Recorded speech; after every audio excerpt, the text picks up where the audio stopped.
ከዚህ በኋላ የሰማችሁ ከሩታ ጋር ነው መሆነው። አዎ እና ሩታን በጣም ነው የምወዳት፣ በጣም ነው የማፈቅራት። እንደዚህም ይቻላል። ትላንትና ነብር፣ ትላንትና ሌላ ሰው ጋር ይውል የነበረ ሰው፣ ትላንትና ሰዎችን ኢግኖር የሚያደርግ ሰው በአንድ ቀን ተቀይሮ ሌላ ታሪክ መሆን ይቻላል። ቤተሰብ ይቻላል፣ ይቻላል። ምንድነው የነካው አብርሃም? ምን ሆኖ ነው? እስከ ዛሬስ ምን ሲያደርግ ነበረ? ሰማችሁት ሲል የነበረውን ቤተሰብ አስቀይሜያት ነበር፣ እንደነገረችኝ ከሆነ አስቀይሜያት ነበረ እና እስካሁን ድረስ ሩታ ምን እንዳደረጋት ይሄ ልጅ አያውቅም ነበር። ስለዚህ መነሻውን ነው እንጂ መናገር ያለብን መድረሻውን አይደለም ወገኖቼ። አብዛኞቻችሁ በኮሜንት ሩታን ሌላ ታሪክ ውስጥ ከታችኋታል። በእውነት ያሳፍራል፣ በእውነት ታሳፍራላችሁ። ምክንያቱም ለምንድን ነው የአብርሃምን መነሻ ለዚህ ሁሉ ለትዳሩ መበጥበጥ የሆነችዋን ሴት እስካሁን ድረስ ከህይወቱ አልወጣ ብላ ሰቅዛ የያዘችዋ ሴት አመጣጧ እንዴት ነበር ብላችሁ አልገመገማችሁት? አብዛኞቻችሁ እውነቴን ነው የምላችሁ አሁን ላይ የሄርሜላ ደጋፊ ስለሆናችሁ ሄርሜላና አብርሃም እንዳይለያዩ ብቻ ስለምትፈልጉ ቀጥታ ማለት ነው ስታደርጉ የነበረው ምንድነው ሩታን የማጥቃት ዘመቻ የሚመስሉ ኮሜንቶች ነበር ሲጽፉ የነበረው። በጣም ከባድ ነው የእውነት። እኔ ሩታ እንደዚህ ታደርጋለች ብዬ አልጠብቅም። ምክንያቱም አብርሃም ከዚህ በፊት ሩታን መበደሉ ካልታወቀው፣ ሩታን መግፋቱ፣ ትዳሩን ማበላሸቱ ካልታወቀው ይሄ ልጅ እስካሁን ምን አይነት ህይወት ውስጥ ነበር? በደመ ነፍስ የሚኖር ራሱን እኮ እንደሳተ ወይም ደግሞ የሆነ መንፈስ ያዛችሁ ሰው ታውቃላችሁ? ቤተሰብ መንፈስ ይዛቸው የሆነ የሚቀየሩትና ምን ሆኜ ነበር ብለው ራሳቸው የሚጠይቁ ሰዎች አሉ አይደለ? እንደዛ አይነት ሰዎችን ገጸ ባህሪ ነው ወክሎልን የመጣው። ፈጣሪ ሰውራችሁ ይሰውረን፣ አሜን በሉ። ሰላማችሁ ይብዛ ውድ ዩቲዩብ ቻናል የቤተሰቦች፣ ደህና ናችሁ ወይ? ኧረ ወይኔ ዘንድሮ 2018 ጉድና ጅራት ከወደ ኋላ ነው የሚያስብሉ በጣም በቃ ለጆሮ ጮው የሚያረጉ ከባባር ነገሮች እያየን እየሰማን እኛ ከብዶናል። እኛ ህይወት እንኳን እንደዚህ ኑሮ እንደዚህ አልከበደንም። የምሬ ነው የምላችሁ። በምድራችን ላይ የሚመጡ አዳዲስ አጀንዳዎች፣ አዳዲስ የሰዎች ባህሪዎች፣ አዳዲስ ደግሞ ጉድ የሚያስብሉ ጭው የሚያረጉ ነገሮች ናቸው እኛን አሁን ኮንፊውዝ እያረጉን ያሉት። ከኑሮ ውድነቱ በላይ ነው የምላችሁ። የኑሮ ውድነት ኢትዮጵያን ብቻ አይደለም የመታት ዓለማችንንም ነው። በዚህ አጋጣሚ ግን እንደው ነገሩ እጅግ ይከብዳል ስታስቡት፣ ስታውጠነጥኑት። ምንድነው የተካሄደ ያለው? ምንድነው እየሆነ ያለው? እስቲ በስነ ስርዓት የሚያስረዳኝ ሰው አለ? እንግዲህ እኔ እንደራሴ የተረዳሁትን ለእናንተ ያው ሼር አደርጋለሁ እንደተለመደው ሐሳቤን ማለት ነው። ቤተሰብ እንግዲህ አመጣጣቸውን ከተመለከታችሁ አብርሃም የሆነ አለ አይደል የተረጋጋ ማንነት ኖሮት ግን የሆነ የተዘበራረቀ ስሜት ውስጥ ነው ያለው እውነት ለመናገር። ከዛ ባለፈ የአብርሃም እጅ ላይ የነበረው የወርቅ ሰዓት የለም። እሱም ማን የሰጠው? እትዬ ሄርሜላ አጅሪት ጉደኝት በቃ እኔ ስምም እኮ ለሷ ለማውጣት ይከብደኝ። ከዚህ በፊት አብርሃም እጅ ላይ የነበረውን ሰዓት አሁን የለም። ሌላው ደግሞ ምንድነው አብርሃም አንገቱ ላይ የሀብል አለ ታውቃላችሁ ምን ጊዜም። አሁን ላይ ደግሞ ሁለተኛ ሀብል ተጨምሯል። ይህ ደግሞ ምንድነው የሆነው? ባለፈው ጊዜ ሩታ የአንገት ሀብል ማስታወሻ ልስጥህ ብላው እምቢ ብሏት ነበረ፣ አርጎታል። ይሄ ደግሞ የሚስቱ ነው፣ ሩታም ስታረገው ነበረ። ስለዚህ ኖርማል ነው። እናንተ ይበልጥ ጥርጣሬያችሁ እንዲጨምርና የፈለጋችሁት እንድትበጠረቁ መንገድ የሚከፍት ነገር ነው ሩታ ያደረገችላችሁ ለወረኞች ማለት ነው እንጂ ሩታ እንደዚህ አይነት ተንከሲስ ነገር ውስጥ ትገባለች ብዬ እኔ አልገምትም። እውነት ሩታ እንዲያታደርገው እውነት ልጅ አላት፣ የወለደችው ልጅ አላት። ለሱ መከራን አታስቀምጥም ብዬ አስባለሁ። ይሄ ነገር ሊደረግ የሚችለው ወይም ብዙዎች ሰዎች በኮሜንት ሲጽፉ የነበረው ልክ የሆነ ነገር እንዳስደረገችበት ይሄ የዘመኑ የሰይጣናዊ አሰራር ነገሮችን ተጠቅማ እንዳደረገች ነው እያወራችሁ ያላችሁት። አስገራሚው ነገር ግን እሱ አይደለም። ጠርጥሩ፣ መቼስ መጠርጠር ልማዳችን ነው አይደለ? አይፈረድባችሁም እናንተ ተመልካች ስለሆናችሁ። ነገር ግን ከዚህ በፊት ሄርሜላ ስትመጣ በአብርሃም ህይወት ውስጥ ቀጥታ ሰው እኮ ትንሽ ይግባባል። ሰው እኮ ትንሽ ወራት እንኳን ይጠብቃል። ለምንድነው የ500,000 ብር የወርቅ የእጅ ሰዓት ይዛለት የመጣችው? ማንም ሰው በዚህ ልክ ጊፍት ሊሰጥ በማይችልበት ደረጃ ያ ነገር ምን ሆኖ ምን ተሰርቶ ምን ተቀናብሮ ነው የመጣው? እና አቤልስ ለምንድነው በዛ ልክ በአብርሃም ህይወት ውስጥ ያ ነገር እንዲከወን የፈቀዱት? እናንተ ሌላ ብዙ ርቀት ትሄዳላችሁ። አቤልና ቡራ አንደኛ የአብርሃም ጠላቶች ናቸው። የአብርሃምን እድገት አይፈልጉም። የአብርሃምን ለውጥ አይፈልጉም። ተጨማሪ እቺ ሴት መጣች በህይወት ውስጥ እነሱ ናቸው ያመጧት ታውቃላችሁ። ስለዚህ ሄርሜላ ማለት ነው መጀመሪያውንም የዚህ ልጅ ህይወት ለማበላሸት ታጥቃ ወገቧን አስራ የመጣች ሴት ናት። እቺን ፓርት እንዳትረሱ።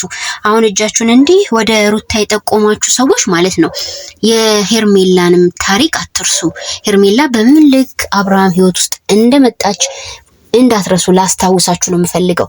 በጣም ታምር ነው የሚሆንብኝ ብዙ ጊዜ ሳስበው እንዴ የ500,000 ብር ወርቅ ሰዓት ለቤተሰቧ ራሱ እንደው የ500 ብር ጊፍት ሰጥታ ታውቃለች እቺ ሴት? እስቲ አስተውሉ ማለት ነው። ነገሩ ሁላ ሽፍንፍን ክድንድን እያረጋችሁ የምታልፉ ወገኖች ሄርሜላ የ500,000 ብር የወርቅ የእጅ ሰዓት ስታመጣለት አብርሃም ያኔ ምኗ ነበረ? ምኗም አልነበረም። በአጭር ቀን ውስጥ የተዋወቀችው በአጭር ቀን ውስጥ ያወቀችው ሰው ነበረ። ይህ ደግሞ ፕሮሰስ የተዘጋጀው በእነ አቤል እና በእነ ቡራ ምክንያት ነው ማለት ነው። ስለዚህ እነዚህ 3 ሰዎች ጋራ ከባድ ጥንስስ ነበረ። ያኔም ስትሉ የነበራችሁ ሰዎች ነበራችሁ፣ ግን አልገፋችሁበትም እንጂ ማለት ነው። ስለዚህ ቤተሰብዬ ነገሮች ሁላ ሲሆኑ የነበረው ነገር ሁሉ በእነሱ ጥንስስ የነበረ ነገር ነበረ። አብርሃም በዚህ ልክ ትዳሩን እስኪጠላ ህይወቱን ሁሉ ነገር አሳልፎ ትዳሩን እስኪፈታ እታረቃለሁ ይላል። የሆነ ሰዓት ላይ ደግሞ መልሶ ወደ ሄርሜላ ሲሆን የነበረውን ጊዜ ዘመን አስታውሱ። ምንድን ነበር መጣ ሄደት ሲያረገው ነበረው? ወላዋይ ሲያረገው የነበረው ነገር ምንድነው? ሩታ ላይ እንደዚህ ከጠቆማችሁ አይቀር የሄርሜላን ደግሞ የበፊት ባክስትሪዋን ማምጣት ግድ ይለናል ማለት ነው። ተረዳችሁኝ አይደል ወገኖቼ? ስለዚህ አላየንም፣ ምንም ሲያረጉ እኛ አላየንም። ግምት ነው። ግምትም ቢሆን ራሱ ኃጢያት ውስጥ ይከታል። ነገር ግን ሄርሜላን እኔ አላምናትም። ለምን በሉኝ።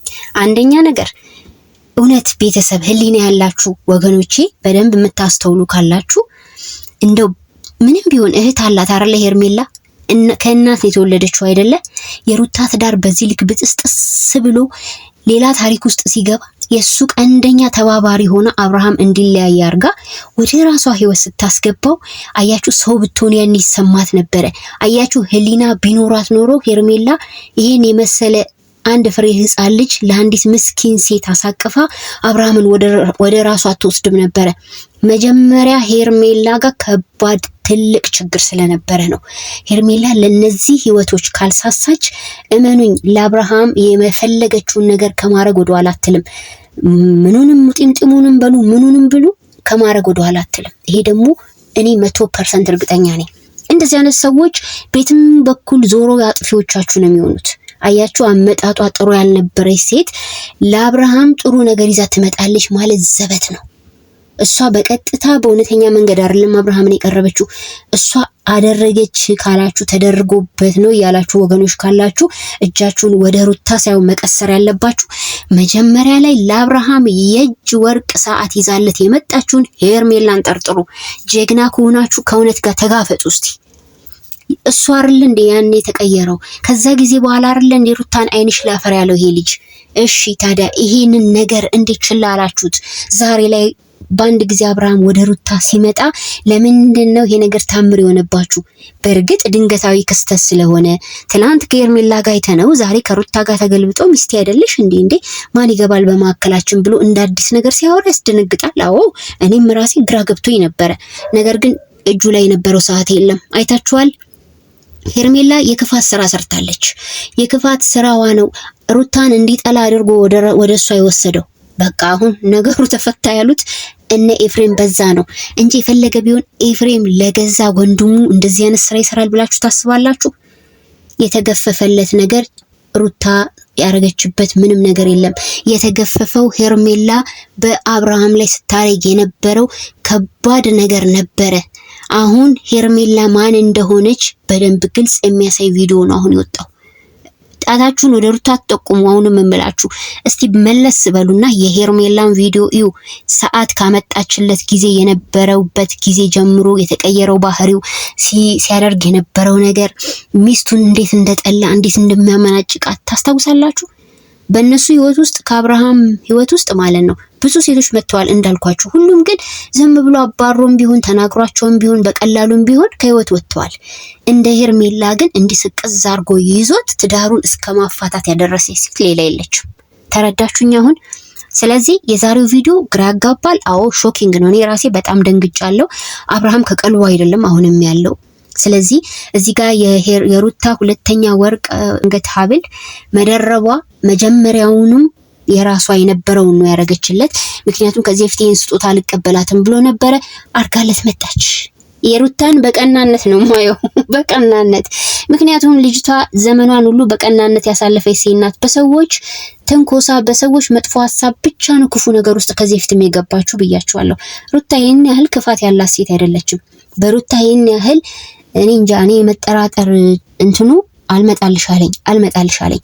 ይሄ ነገር ሆን ብለው ነው እነሱ። ከዚህ በፊት አብርሃም ሐብሉን አልቀበልም ብሏት ስለነበር ነው አንገቱ ላይ አድርጋለት የመጣችው። ሁሉ ነገር ይውጣላችሁ ብላ ነው። ይውጣላችሁ፣ ለወረኞቹም ይውጣላችሁ፣ ለሁላችሁም ይውጣላችሁ ብላ ነው። ሲቀጥል ደግሞ እጁ ላይ የነበረውን ሰዓት አውልቀውታል። ያኔ ምን ስትሉ ነበር አንዳንዶች? ሄርሜላ የሰጠችን ሰዓት ከእጅህ ላይ አውልቅ፣ አታደርገው፣ ካጠገብህ አሽሽ ስትሉ የነበራችሁ ሰዎች ነበራችሁ። ባይዘው ግን ማለት ነው ስራ ፈታችሁ፣ እግዚአብሔር ምስክሬ ነው፣ ስራ ፈታችሁ የሰይጣን ተባባሪ የሆናችሁ ሰዎች ካላችሁ በህይወታችሁ ውስጥ በጣም ዘመናችሁን ማለት ነው ለሰይጣን የገበራችሁን ያላችሁት ይሄን ነው። እግዚአብሔር ምስክሬ ነው ምላችሁ። በሰው ላይ መተት የምታሰሩ፣ የምታስጠነቁሉ፣ የምታሟርቱ በቃ ምን ይባላል ይሄ ጠቅላላ ሰይጣናዊ አሰራር በሰው ላይ የምትሰሩ ሰዎች፣ ሁሉን ነገር በሰይጣናዊ አሰራር የምትቀምሙ ሰዎች በእግዚአብሔር ዘንድ ከባድ ፍርድ ይጠብቃችኋል። ይሄን ነው ከባድ ፍርድ። ምድር ኃላፊ ናት። ዛሬ እንተነፍሳለን፣ ነገ ተንፋሻችን ሊያቆም ይችላል። ዛሬ ሰውነን፣ ነገ ሬሳ የምንባል ሰዎች ነን። የብዙ ኢትዮጵያውያን ህይወት የተመሰቃቀለው በሙጢምጢም፣ በጥንቆላ፣ በሟርት፣ በምናምን ስራ ነው። እግዚአብሔር ከምድረ ገጽ ያጥፋችሁ። እንደዚህ አይነት ሰዎች ላይ እልክ ስላለብኝ ነው እንዲህ በዚህ ልክ የምናገረው። እኔ ዘራችሁን ከምድረ ገጽ ያጥፈው። ለናንተ እውነቴን ነው የምላችሁ፣ ህሊና ይስጣችሁ ቢባል ህሊናችሁ በጣም ሃርድ ነው። ህሊናችሁ በእግዚአብሔር ራይ ቃላቶች እንኳን የሚመታ አይደለም። ልባችሁ በጣም ጠንካራ ነው። እንደዚህ አይነት ሰዎችን ካላጠፋችሁ አትኖሩ። ሰዎችን ገደል ካልከተታችሁ፣ ያንን ሰው በቁም ካልቀበራችሁ እናንተ መኖር አትችሉም። ምክንያቱም እናንተ የሰይጣን ልጆች ናችሁ። እንደዚህ አይነት ስራ የምትሰሩ ሰዎች ነው እያልኩ ያለሁት አሉ። አሁን ላይ እንደውም የባሰበት ወጣቱ ነው። እውነቴን ነው። ይሄ ትውልድ ከዚህ አይነት ከተጨማለቀ ነገር ካልጸዳ በስተቀረ ኢትዮጵያም ሰላም አትሆንም፣ ሀገራችንም ሰላም አትሆንም። ኢትዮጵያን ሁላ እያመሰ ያለው የዚህ አይነት የተንኮል ስራ ነው። ስንቱ ጭንቅላቱን መጠቀም ሲችል፣ ስንቱ ህይወቱን ማስተካከል፣ ስንቱ ህይወቱን በስርዓት መምራት ሲችል፣ በአንዳንድ የክፋት ልቦና በተሞሉ ሰዎች ህይወቱ ተበለሻሽቶ አይምሮውን ስቶ ኑሮ ሁሉ ግራ ቀኝ ሆኖበት ስንቱ በየቤቱ እያለቀሰ ይኖራል ወገን። ስለዚህ ጉዳይ እውነቴን ነው ተናግሬ አይበቃኝም፣ ሰዓትና ደቂቃ ሴኮንድ ማለት ነው። ግን አንድ ነገር አስታውሱ፣ እቺ ምድር ያለችው በአንድ ፈጣሪ ኃይል ብቻና ብቻ ነው። ከስሩ ባለው ወደ ምድር ወደ ተጣለው ወደ ሰይጣናዊ አሰራር እጆቻችሁን እግሮቻችሁን የምትጠቁሙ የምታራምዱ ሰዎች፣ ይህንን ስራ የምትሰሩ ሰዎች ሳይረፍድባችሁ ንስሐ ግቡ። ሳትሞቱ ነፍሳችሁ ከስጋችሁ ሳትለይ ራሳችሁን አጽዱ። ንጹህ ህይወት ኑሩ። እግዚአብሔርን እያመለካችሁ እግዚአብሔርን እያመሰገናችሁ ኑሩ። በቃ እውነቴን ነው። አካባቢያችን ስንት ጉድ አለ። ኢትዮጵያ ውስጥ ስንት ጉድ አለ። ሰው አንድ ትንፋሽ ይዞ 50 ዓመት ለማትሞላው እድሜ ግን ከሰይጣን ጋር ትብብር ያደርጋል። ይሄ ደግሞ ያጠፋል። ባልን በምናምን መያዝ አይቻልም። በሰይጣናዊ አሰራር መያዝ አይቻልም። ቤተሰብን በዚህ አይነት ነገር ቆልፎ መያዝ አይቻልም። ህይወትን የሚያኖረው ህይወትን የሚያስተካክለው ፈጣሪና ፈጣሪ ብቻ ነው። ከሌላ ዓለም ከጨለማ ዓለም ጋር ተባባሪ አትሆኑ ቤተሰብ። በዚህ አጋጣሚ ይሄ ነገር ያለባችሁን ሰዎች ነው እያልኩ ያለሁት። ስላሉ ነው፣ ስለማቅ ነው። በብዙ መንገዶች ብዙ ሰዎችን ስላየሁኝ ነው ይሄን ያክል እየተናገርኩ ያለሁት። በዛም ወጣ በዛም ወረደ ግን ሩታ እንደዚህ አይነት ጨምላቃ ነገሮች ውስጥ ትገባለች ብዬ እኔ አላምንም። ምክንያቱም ቢያንስ ወንድሙ ኤፋ አጠገቧ ሆኖ የገዛ ወንድሙን ለእንደዚህ አይነት ርካሽ ተግባር አሳልፎ ይሰጣል ብዬ አላስብም። የሩታና የአብርሃም ትዳር ፍርስ ብሎ ይቀራታል እንጂ በሰይጣናዊ አሰራር ተጠልፎ ይህንን ህይወት ለማስቀጠል የሚሞክር ኃይል ካለ እግዚአብሔር ምስክሬ ነው፣ መጥፊያው ነው የሚሆነው። ልንገራችሁ፣ መጥፊያው ስለዚህ ማለት ነው እግዚአብሔር ልቦና ይስጥ ለእንደዚህ አይነት ሰዎች። እውነቴ ነው። እኔ በጣም ስለምበሳጭ በዚህ ጉዳይ ላይ ብዙ ወገኖቻችን በዚህ ስርዓት ውስጥ እንዳሉ ስለማቅ ነው በዚህ ልክ የተናገርኩትና እንግዲህ የበፊቱን አስቡ ልላችሁ ፈልጌ ነው። በሄርሜላ መጣጥ ካያችሁት የሄርሜላ ነው የከፋው። ሄርሜላ ነች የጋረደችው ማለት ነው ሩታ ሳትሆን። አሁን ላይ ሩታ በዚህ ልክ ስትመጣ እንዴት አብርሃም በአንድ ጊዜ በዚህ ልክ ተቀየረ የሚለውን ነገር ከነገ ወዲያ ደግሞ ነገሮችን ፈታችሁ ትመጣላችሁ ብዬ አስባለሁ እነ ሩታ።